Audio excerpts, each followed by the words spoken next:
Hello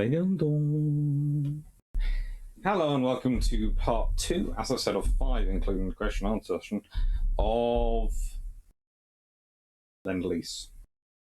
So let's look at why does America propose Lend-Lease? What is in America's interest in terms of Lend-Lease? And remember, Lend-Lease happens before America gets involved in the war. Before Pearl Harbor, before the attacks, Lend-Lease is already in process. It already is happening. Why? And it's not just Britain Lend-Lease is for. Please remember this. There is also 2 other countries mentioned, China and Greece, which might have bearing on Pearl Harbor. I'm not saying it does, but considering Japan's at war with China, and this is one of the reasons why you can argue World War II started before 1939. Some people push it back as far as 1931 because of the Sino-Japanese War that's in process, and because of the hefty American, British, German involvement in this war. Interesting enough, most of those free paths actually training, supplying, supporting the Chinese side. Not saying anything here, just yeah. Poor Japan. Yeah, it's a hopeless war of aggression, but there's also the fact is that everyone seems to be on the other side until, of course, there's war starts and there's the Comintern Pact and various other things going on with Japan.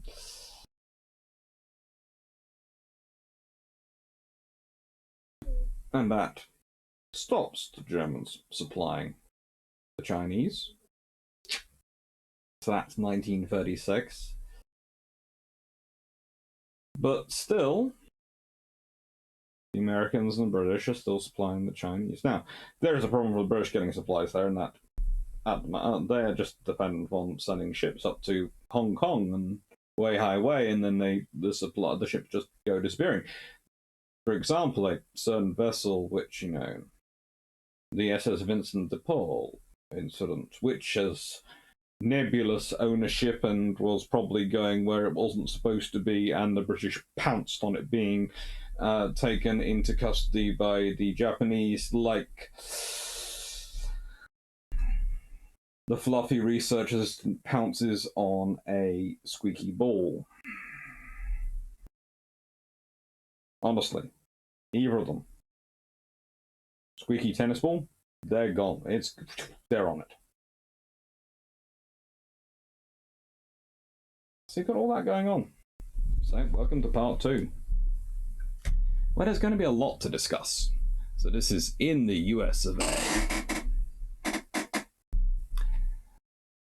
Now, here is the quote from Doris Kearns Goodwin, which I start this off with. And it's all about Harry Lloyd Hopkins, Roosevelt's former Secretary of Commerce, Chief Administrator of the Lend-Lease Program, and a gentleman who ends up living with him for 3 years in the White House. Basically, he's invited to stay for dinner after he comes from a meeting.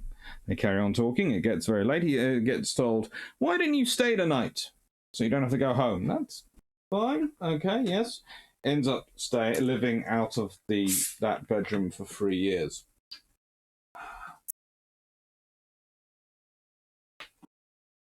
I'm not sure. I hope at some point either someone allowed him to buy some more clothes or some clothes were brought from home. I hope they were for his sake. And for the other people who were living in the White House's sake. Anyway, at the welcoming dinner in his honor, the story is told that Churchill, knowing that Hopkins was a social worker with no military background, deliberately directed the conversation to issues of economic and social reform, emphasizing that after the war he planned to modernize Britain's slum cottages with electricity and plumbing.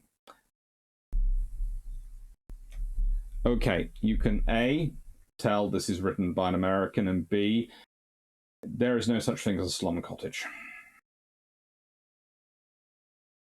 And Britain does have slums at this point, but they're not really.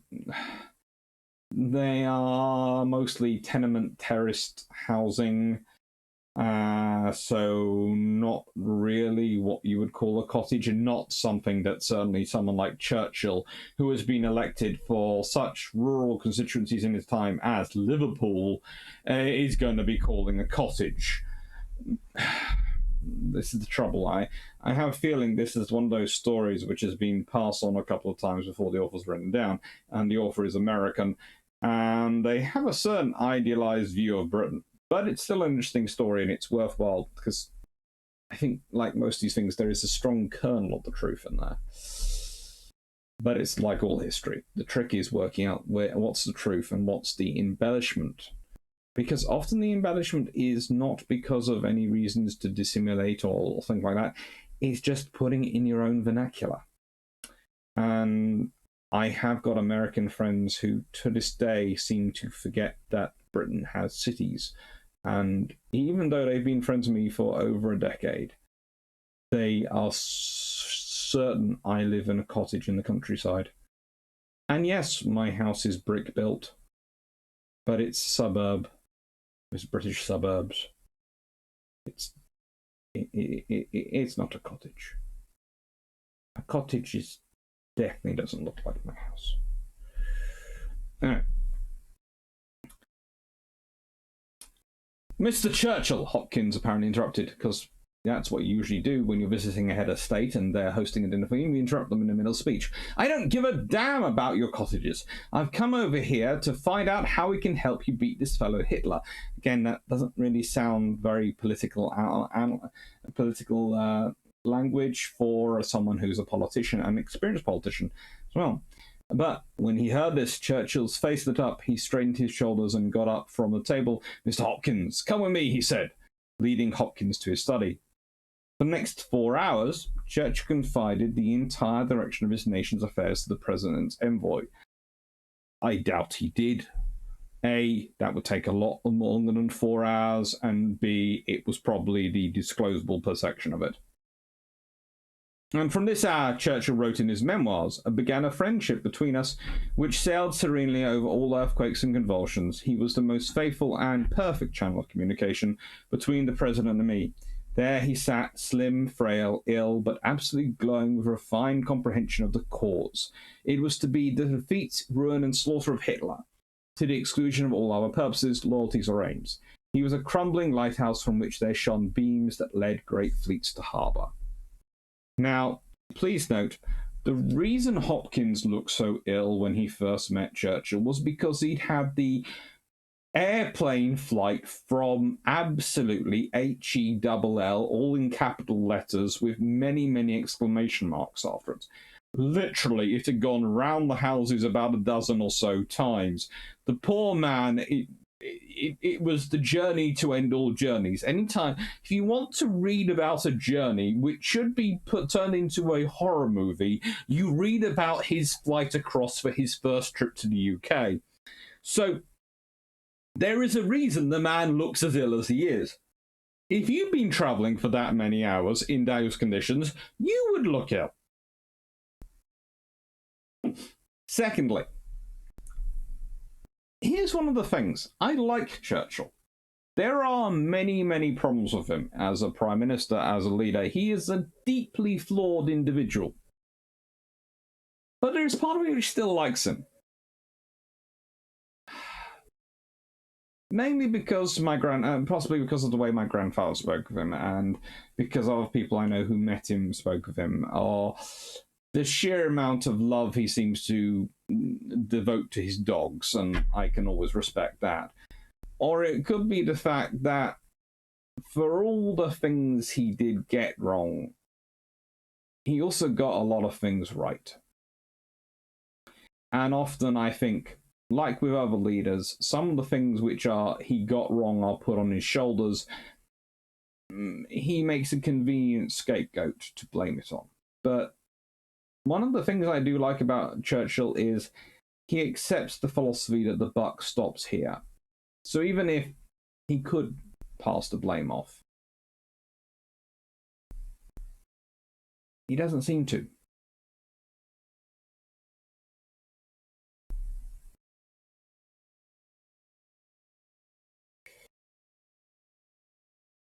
Now, this is where you can then get into this being definitely an American account, because while Hopkins was in England, he spent almost every waking hour with Churchill, journeying with him to Scapa Flow in Scotland.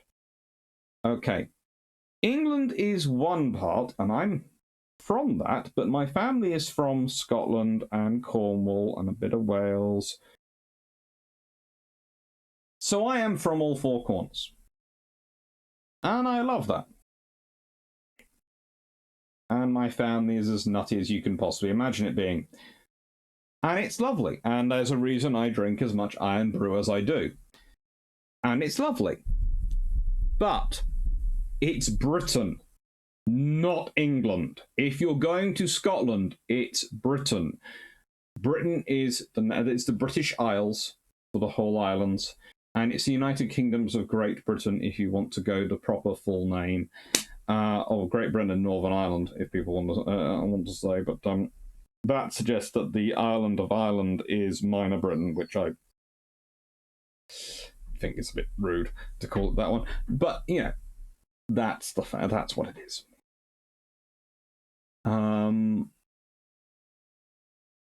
So, while Hopkins was in England, he spent almost every waking hour with Churchill, journeying with him to Scapa Flow, Scotland, dining together night after night, relaxing at Chequers, Churchill's country home, not the Churchill's country home. That's the Prime Minister's country home. Churchill's country home was Chartwell, where he also visited, apparently. It's just conflated the two. One is the Prime Ministerial place where they go, the other one's the place of Churchill's private residence. Both are there. Proximity to a great man had its effect. Hopkins became an ardent admirer of Churchill and an absolute partisan of Britain's cause. At a small dinner party one evening, Hopkins rose to his feet. "I suppose you wish to know what I'm going to say to President Roosevelt on my return. Well, I'm going to quote one verse from that book of books. Whither thou goest, I will go, and whither thou lodgest, I will lodge. Thy people shall be my people, and thy God my God." Then, in his own words, he added, "even to the end." Now, when Hopkins sat down, Churchill's doctor, Lord Moran, looked over at Churchill and saw tears streaming down his face. Okay. Tears streaming down Churchill's face. That sounds like a lovely thing. But as demonstrative as Churchill can be, he was brought up in the very stiff upper lip British tradition, so I doubt tears were streaming down his face, but, you know, there might have been a single tear. A single mote fall from the eye, who knows? That sounds to me like embellishment after the effect. And yeah, that might well have been what he said.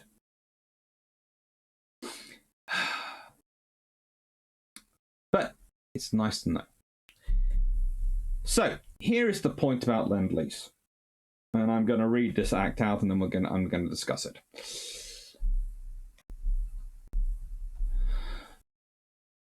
Although the US, and this isn't the act, this is from Lend-Lease, Its Origin Development, Part 1, and it's a journal article. Although the US government had by now recognized that the defense of Great Britain was vital to the defense of America, the law of cash and carry, which I mentioned in Part 1, still had good and presented problems. During the summer of 1940, Great Britain's shipping difficulties had been greatly intensified by his severe naval losses. And in September 1940, the United States, in order to assist in the protection of Great Britain's supply line and also to obtain protection for our own Atlantic approaches, turned over to Great Britain 50 overage destroyers in exchange for a 99-year lease of sites for American bases in the Bahamas, Jamaica, St. Lucia, Trinidad, Antigua, and British Guiana. And at the same time, the United States was given freely a similar lease for bases in Bermuda and Newfoundland, which would also be useful to Canada. Now, before anyone starts thinking this is America taking advantage of Britain. A, they were useful. B, and this is the bigger thing, B, if America pays to build up these bases, and they are going to pay out build these bases, if Britain needs to use them if the war gets larger, it needs to defend Canada, or maybe it does get invaded. Remember, because this is in 1940 when their invasion scares are going on, and it does have to withdraw forces to Canada, and it does have to withdraw across because the worst does happen. There are now going to be bases in place for those resources to be taken over there. At the moment, there isn't. So this is the point. It's about utility. It's about being capable. And it's mutually useful. Plus, Britain's losses. Okay, yes, Britain has lost a fair number of ships. But at this point, the flyer class is starting to come online. What's it also lost? France. And it's lost Norway. So it needs more ships.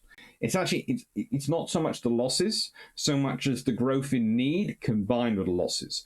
So you've basically gone from needing this many and having this many to needing this many and having this many because of the losses. So that gap's got bigger, and that's why you need the ships.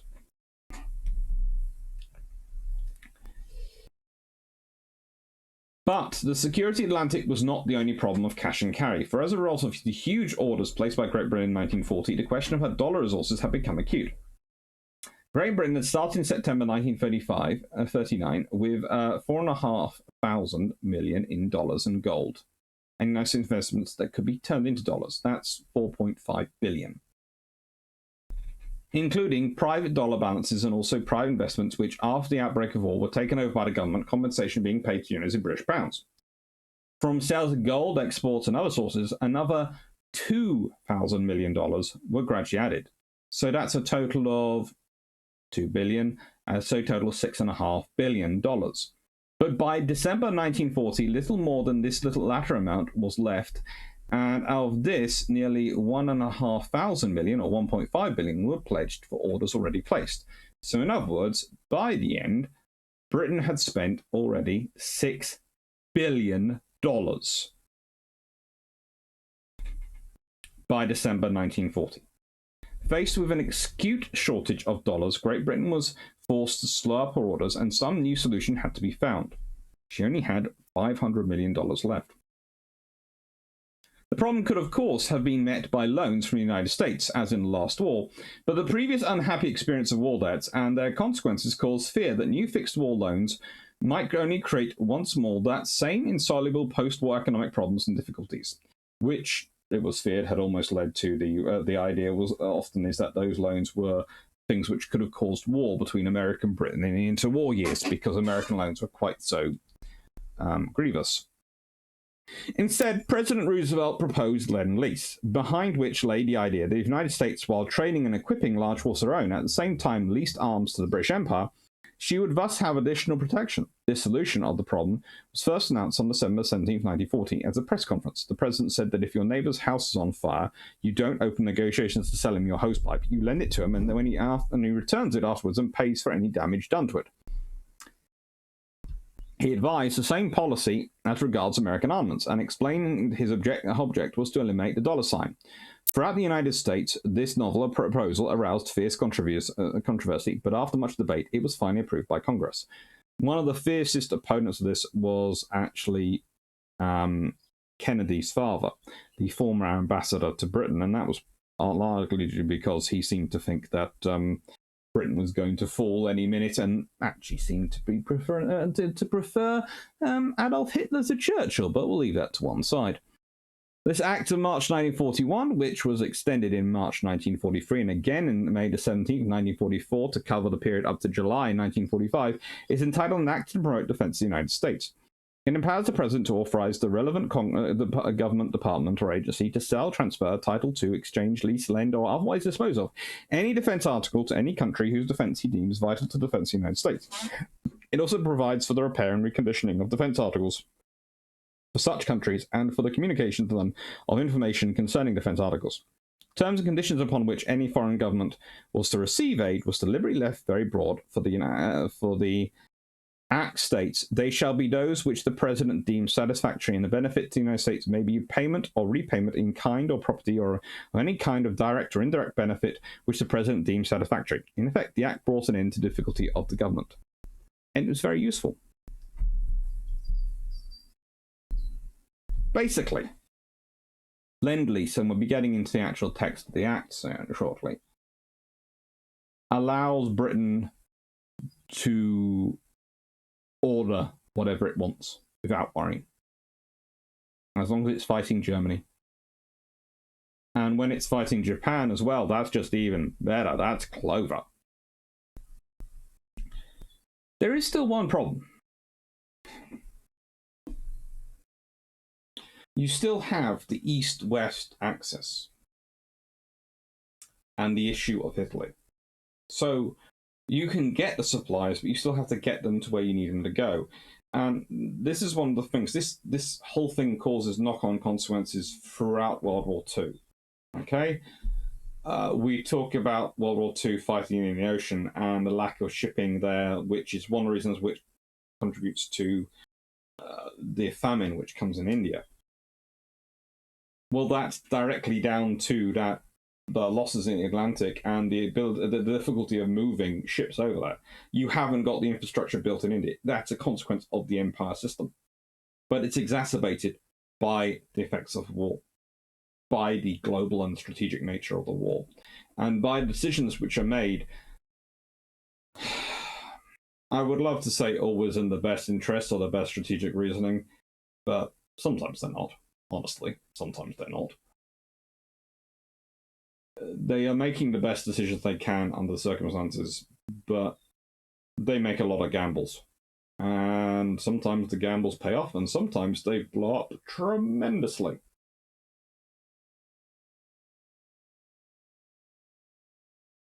And that's not good for the people it blows up on.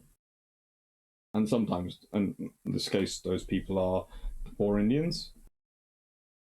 In other circumstances, they are forces in Crete. They are ships in the Mediterranean.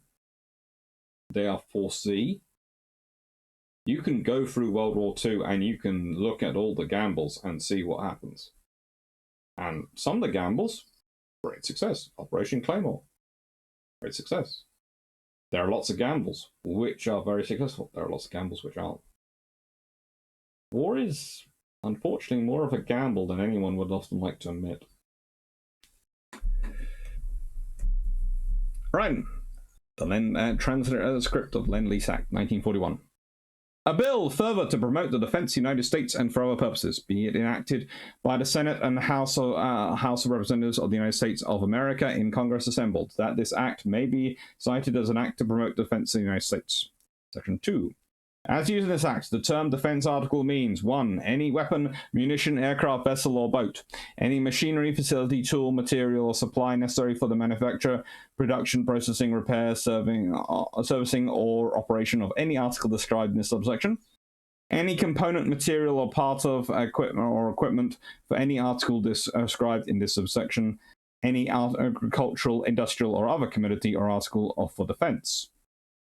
Such term defense article includes any article described in this subsection, manufactured or procured pursuant to Section 3, or to which the United States or any foreign government has or hereafter requires title, possession, or control. B. The term defense information means any plan, specification, design, prototype, or information pertaining to any defense article. Section 3A. Notwithstanding the provisions of any other law, the President may, from time to time, when he deems it in the interest of national defense, authorize the Secretary of War, or the Secretary of the Navy, or the head of any other department or agency of the government to manufacture in arsenals, factories, and shipyards under the jurisdiction, or otherwise procure, to the extent to which funds are made available, therefore, or contracts are authorized from time to time by Congress or both, any defense article for the government or any country whose defense the President deems vital to the defense of the United States. To sell, transfer, title to, exchange, lease, lend, or otherwise dispose of, or to any such government, any defense article, but no defense article not manufactured or procured under paragraph 1, shall in any way be disposed of under this paragraph, except after consultation with the Chief of Staff of the Army or the Chief of Naval Operations of the Navy, or both. The value of defense articles disposed in any way under authority of this paragraph and procurement from funds therefore appropriate shall not exceed $1,300 million or $1.3 billion. The value of such defense articles shall be determined by the head of the department or agency concerned, or such other department, agency, or officer as shall be designated in the manner provided in the rules and regulations hereunder. Defence articles procured from funds hereafter appropriated to any department or agency of the government other than from funds authorised to be appropriate under this Act shall not be disposed of in any way under authority of this paragraph except to the extent hereafter authorised by the Congress in the Acts appropriating such funds or otherwise. Please note, yes, that's 1.3 billion limit, but then immediately they are going, yes, but we get to decide how much anything costs. So you could decide, oh, this plane is going to cost 25 cents. Or a single cent. There are lots and lots of options going on here. And yes, all of them will be played with during World War II. All of them will be played with. To test, inspect, prove, repair, outfit, recondition, or otherwise to place in good working order, to the extent to which funds are made, available therefore, or contracts are authorised from time to time by Congress, or both, any defence article for any such government, or to procure any or all such services by private contract. 4. To communicate to any such government any defence information pertaining to any defence article furnished to such government under paragraph 2 of the subsection. 5. To release for export any defence article disposed of in any way under the subsection to any such government. B. The terms and conditions upon which any such foreign government receives any aid authorised under subsection A shall be those which the President deems satisfactory, and the benefit to the United States may be repayment or repayment in kind or property or any other direct or indirect benefit which the President deems satisfactory. After June the 30th, 1943, or after the passage of a concurrent resolution by the two houses before June the 30th, 1943, which declares that the powers confirmed by or pursuant to subsection A are no longer necessary to promote the defence of the United States, neither the President nor the head of any department or agency shall exercise any of the powers conferred by or pursuant to subsection A, except that until July the 1st, 1946, any of such powers may be exercised to the extent necessary to carry out a contract or agreement with such a foreign government made before July the 1st, 1943, or before the passage of such a concurrent resolution, whichever is the earlier. D. Nothing in this Act shall be construed to authorise or to permit the authorisation of conveying vessels by naval vessels by naval vessels of the United States. E. Nothing in this Act shall be construed to authorise or permit the authorisation of the entry of any American vessels into a combat area in violation of Section 3 of the Neutrality Act of 1939. So they're still protesting their neutrality whilst giving huge amounts of aid to one side in two wars. Section 4.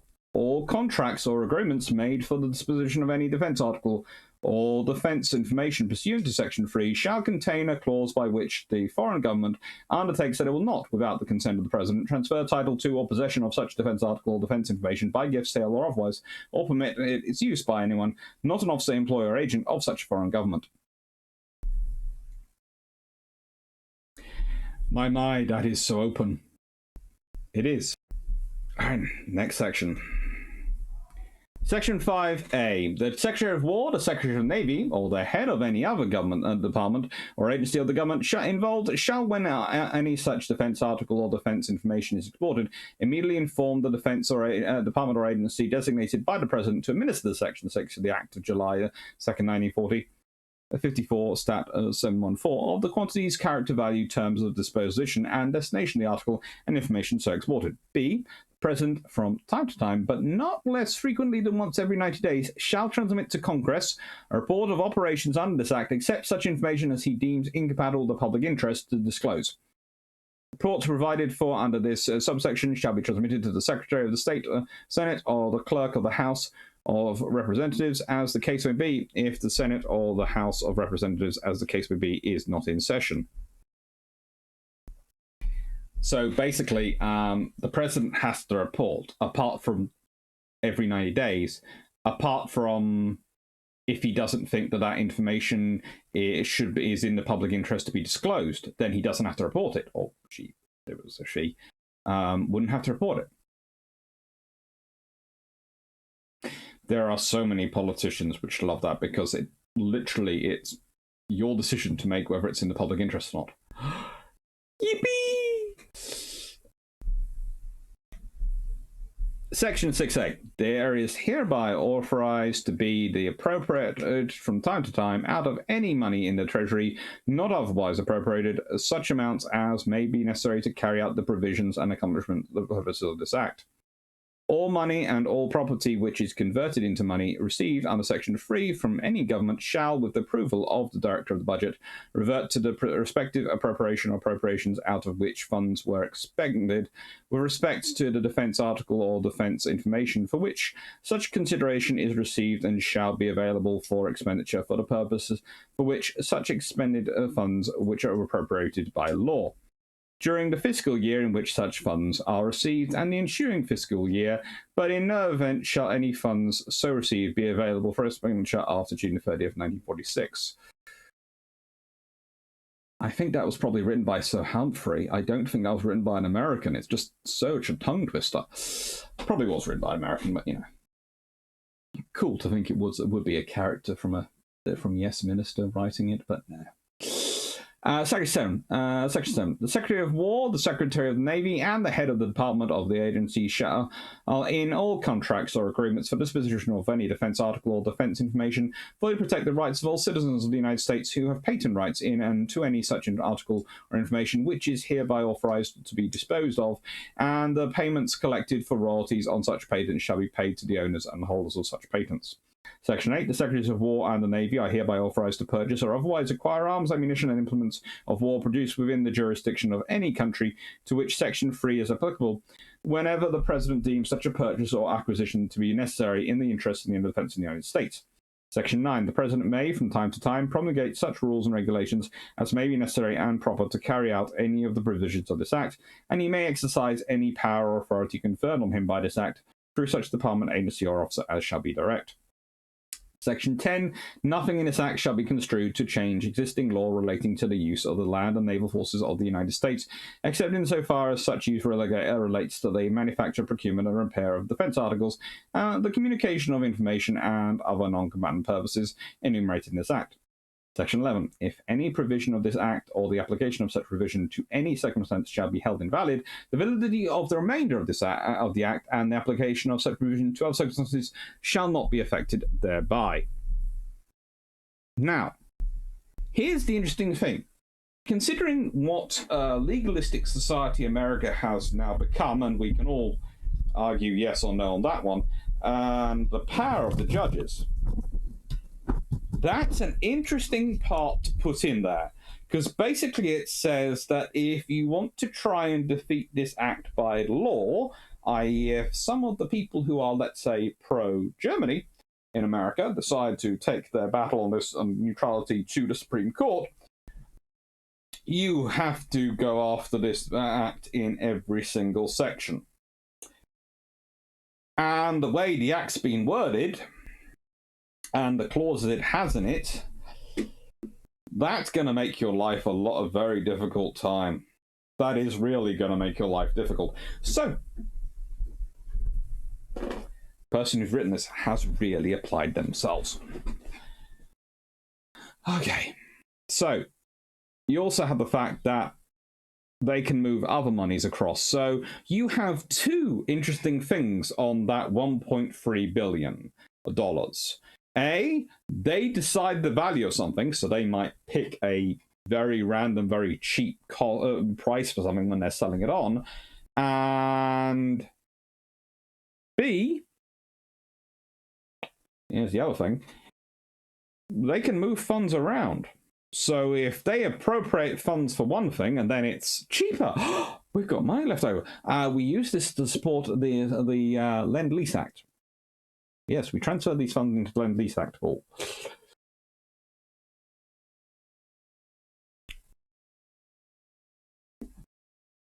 There is also no surprise that quite a large proportion of the first stuff bought from America in 1939, 1940 doesn't head to the UK. It heads, well, from America. This is from America, remember? west. Why? Because remember about the Mediterranean going on. Remember the Italians blocking that. And remember the problems of going around Africa to get there. That's the problem. So if you've got America building the equipment and they can put it on a train in their factories and it can go to the American West Coast, and from the West Coast on an American ship, neutral, it can be taken to Australia. Well, that's great. That's saved British shipping for doing the war zone runs. That's saved British shipping from going all the way around. That's probably cheaper in terms of fuel and manpower and costs. And it's a lot safer. But remember, with this act, you are not just arming Britain. You are arming Greece.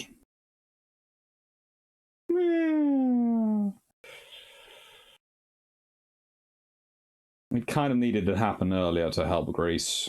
I mean, a lot earlier.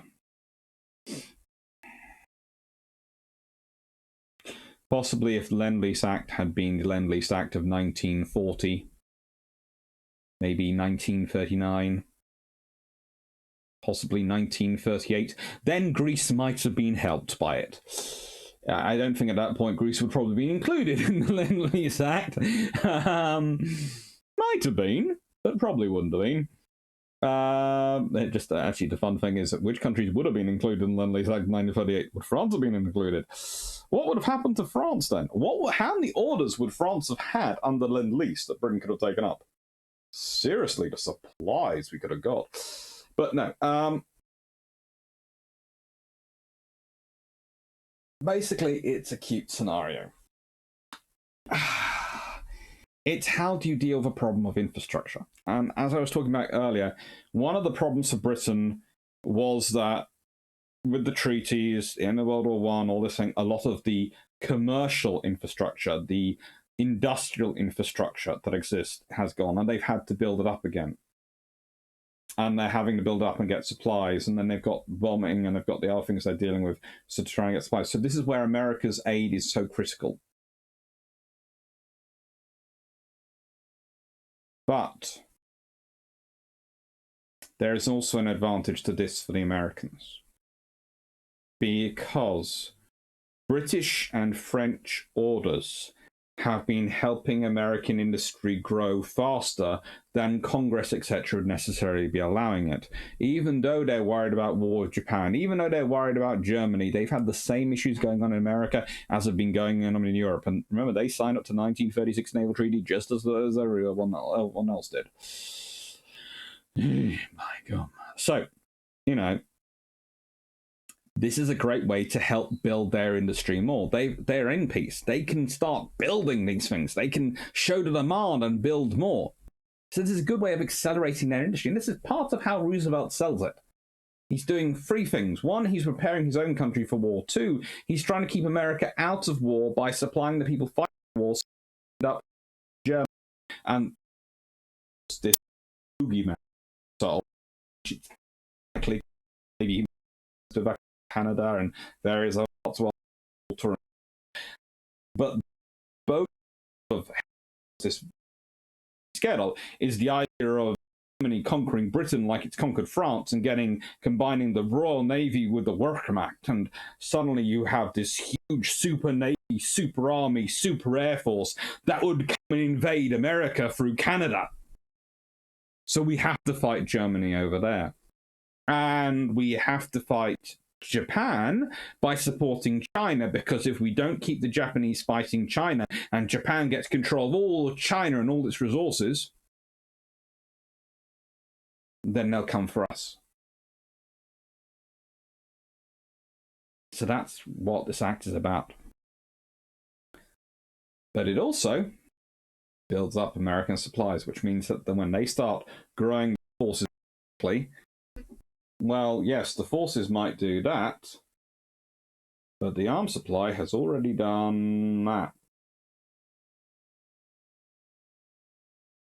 So your supplies are already ahead. Your infrastructure for supplying your forces is already ahead of your need. Right. Let's consider this. And this is from the American Historical Association. What criticisms have been made against Lend-Lease? Well, what is fact and what is fiction? There have been much honest criticisms of Lend-Lease. There have also been a crop of rumours, some amusing and far-fetched, others perhaps aimed at planting seeds of dissension between the Allies. The most persistent rumours have centred around butter. As the ration point value of butter rose, the rumours became more extravagant.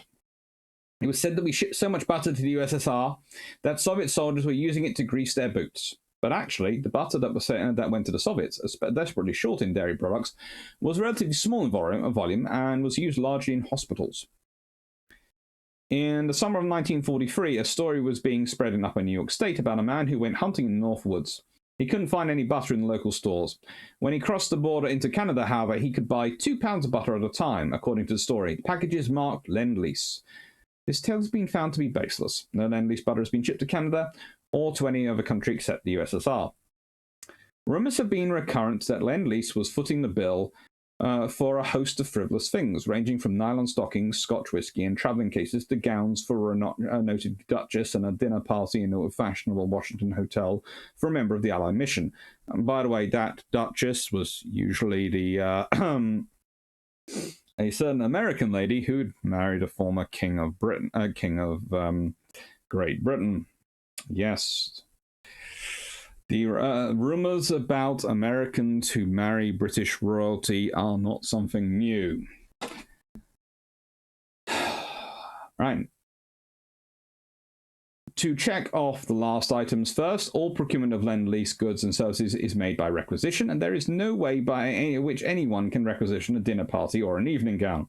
No requests for dinner parties or gowns have ever been made by any foreign governments. As for the nylon hose, a Sydney, Australia paper in November 1943 reported that American nylon hose would go on sale in local stores.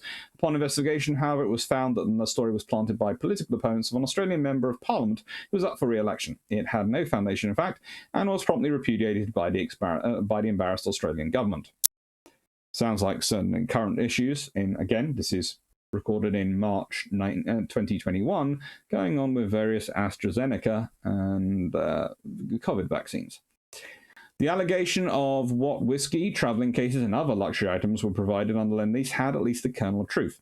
Such articles were once requested by officers of a British battleship, the first one to go to America to be overhauled, being overhauled in an American Navy yard. The officers asked for something customarily supplied in their own naval yards. Since whiskey and travelling cases are not issued to American personnel, the Navy Department turned down the requests. Sad. One story that pops up with the unusual persistence is about gasoline. In varied versions, it relates to the American forces in the field sold a large amount of gasoline to the British at such and such a place. The price was 2 cents a gallon or 9 cents a gallon or thereabouts. Later, the supply situation at the spot was reversed, and we had to buy gas from the British. It cost us, sometimes the story says, for the same gas, anywhere between from 36 to 45 cents a gallon. The way exact figures are mentioned in these stories makes them sound as if they must be correct. Actually, the alleged prices are the giveaway. The fact is that the United States does not sell gasoline to the British, and the British do not resell it to us. We supply it to them under Lend-Lease without cost to them, and they supply it to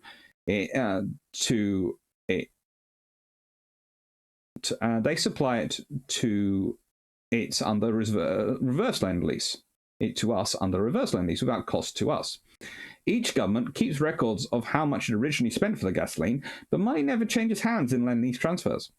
More sinister was the rumour that Soviets were trading some of the Lend-Lease planes obtained from us to the Japanese for rubber, and that planes were being used later, allegedly against our forces in the Pacific. Rumours of this kind, frequently heard on Axis radio broadcasts, have been investigated and found baseless by the State Department and other agencies. To such malicious tales, the truth is a good and sufficient answer, but the truth doesn't always catch up in time to prevent injury to inter-allied unity. However, there is evidence on the other side too. Many a GI has seen with his own eyes the effect against the enemy of Lend-Lease weapons in the hands of Allied fighters, or he may have known the comforts of eating food and wearing clothes supplied under reverse Lend-Lease. That is the point. Lend-Lease was at its base thing, removing from the whole scenario the idea of charging between allies. So when Britain builds a base or supplies food to American troops, they're not charging. It's habit. And the Americans, when they're supplying equipment, they're not charging. It's habit. Lend-lease is from both sides. And it makes a lot of sense. Because it stops you, it reduces a lot of trouble for allies. Because you suddenly go from having to have multiple tower departments and food stores and all sorts of things that you would have to build and administer and require a huge number of personnel for, you can reduce down. All sorts of bureaucracy, which would have to handle the transactions, can reduce down. All sorts of costs can be reduced down for all. And this matters. We talk about the fuel coming to the UK from Canada and America to support the fighters. Okay. Where does the fuel in the Middle East go? That supports British forces in the Eastern Mediterranean, but it also supports British forces and American forces in Southeast Asia. Yes, why? Because where is it easier to bring fuel across? The Indian Ocean, which is relatively safe and controlled by the Allies, and relatively convoy, or the Pacific, which is far bigger.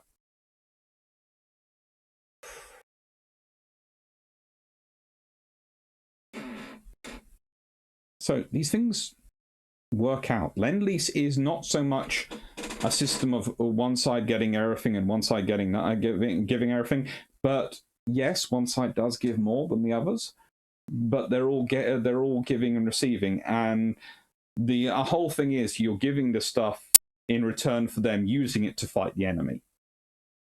And basically you're going, well, you've got soldiers who are trained up and prepared to fight now. Here's the equipment, go do it. When we have our soldiers trained up and prepared to fight, they will be using equipment and going and fighting. And that equipment will be better because it will be refined with knowledge we've gained in combat. So, what have we got coming up? Well, there's Patron 19, second-tier powers. Drone procurement and construction, Spain, Austria-Hungary, South America, Greece, and Ottomans on the 18th of March. And K-class submarines on the 13th of April. That's going to be cool. Let's see, anything else? 28th of March, 43, Bruce ships 43, aircraft carriers and naval aviation. 26th of March, armchair animals, Battle of Matapan. Woohoo! Lots of cool stuff coming up, and thank you again. As always, if you do like the videos, please like, maybe subscribe, possibly press the little bell. The little bell is always a good thing to press. It lets you when I have a video, especially when I'm doing a live. And if you fancy supporting the book habit, please join Patreon. If you fancy carrying on the conversation, please join the Discord. Links to both down below.